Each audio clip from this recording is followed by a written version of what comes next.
Alors, on se retrouve pour une petite vidéo d'analyse pour la semaine. Donc, ça va durer 10-15 minutes, on va voir. Et, euh, et je vais vous préparer une petite vidéo pour cette nouvelle année, parce qu'on a un peu le 29 décembre. Ce qui fait que ça va arriver. On va essayer d'analyser ce qui pourrait se passer durant cette année, parce que ça va être 2026. Ça va être une année assez importante. Voilà, donc on se réserve ça pour ce soir ou dans la semaine. Je préparerai peut-être ça après la session. Je ne sais pas. En tout cas, qu'est-ce qui s'est passé? C'est ça qu'il faut savoir. On est sur une fin de mois.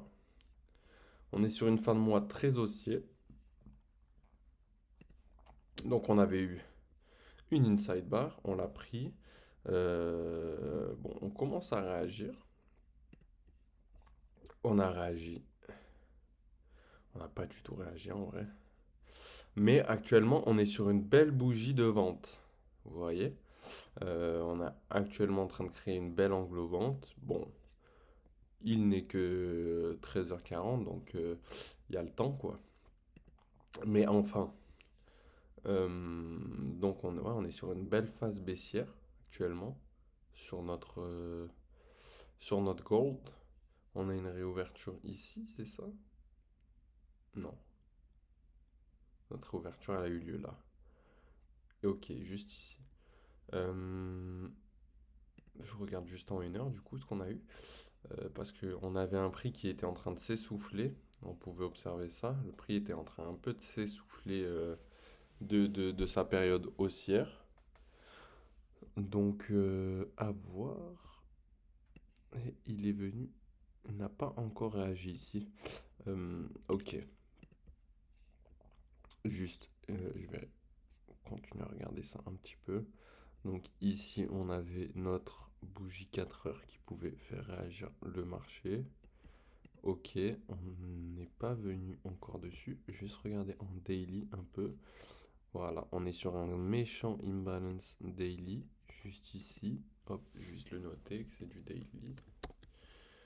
Imbalance daily. Hop, d'accord. Ça, c'est quelque chose qui pourrait vraiment faire réagir le marché parce que c'est juste, c'est ce déséquilibre qui nous crée la cassure. Donc, on pourrait très bien revenir dedans. Et donc, notre supply qui est juste ici, qui nous ferait combler de l'imbalance, qui se trouve ben voilà, juste ici et qui va sûrement faire réagir le marché. Ensuite, hop, on va juste supprimer les choses qui ne servent à rien. Donc, c'est ces niveaux-là qui nous créent cette grosse cassure. Donc, tout ça, ça reste que de la continuation. Ça nous a formé de la liquidité qu'on est en train de sauter. Donc, donc assez logique, quoi. Il faut juste que je modifie. Hop. Trendline liquidity au cas où. Ah non, faut que je modifie juste ça. Hop, hop.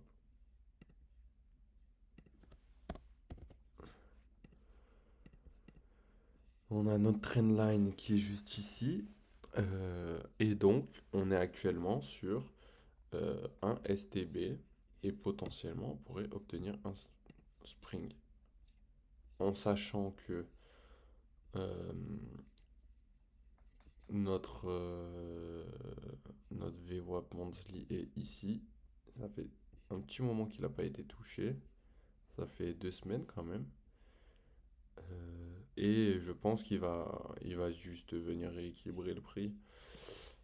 Parce que là, j'ai l'impression qu'on est reparti dans une petite phase haussière. Donc ça a été noté. C'est ok. Tout ça, c'est des choses qui ne servent à rien, qui nous gâchent notre plaisir. Et donc maintenant, ça a fait que ici, on a réagi au 0,38. Ici, on réagit au 0,5. Donc ça paraît assez logique. Maintenant ça, on s'en fout un petit peu. Hop. Et donc, juste pour regarder quelque chose. Faudrait que je modifie un peu les couleurs, j'aime pas trop comment ça rend là. Bref, c'est pas grave. Et donc actuellement, on a eu notre premier arrêt de la tendance. On est venu le tester, on est venu le prendre. On voit comment ça réagit. Ça peut très bien réagir au VWAP actuellement. Juste, il s'est remis à jour à 1h du mat. D'accord. Ok. S'il veut, hein, c'est pas. C'est ok. Et donc maintenant, qu'est-ce qu'on pourrait voir? On pourrait attendre de voir les réactions euh, sur ce niveau-là, déjà. Voir comment ça réagit dans Steam Balance et sur cette supply, parce que ça pourrait très bien être le niveau qui va faire agir. Et si de là on remonte, on pourrait voir, peut-être que c'est acté, hein. On est revenu toucher de l'imbalance, on est revenu dans une zone. Moi, c'était une zone 4 heures. Euh, peut-être que voilà, ça réagit dans une zone 1 heure. Peut-être que ça va tenir, hein, je ne sais pas. Mais en tout cas, il ne faut pas se fermer au fait que ça puisse tenir. Et donc, on va attendre, hein. On va attendre de voir ça. Et le prix peut très bien. Bon, moi je déteste quand ça fait ça.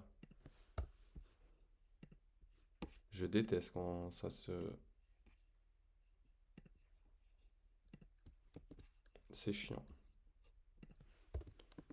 C'est le seul problème de. Non. Voilà. Bref, c'est pas grave.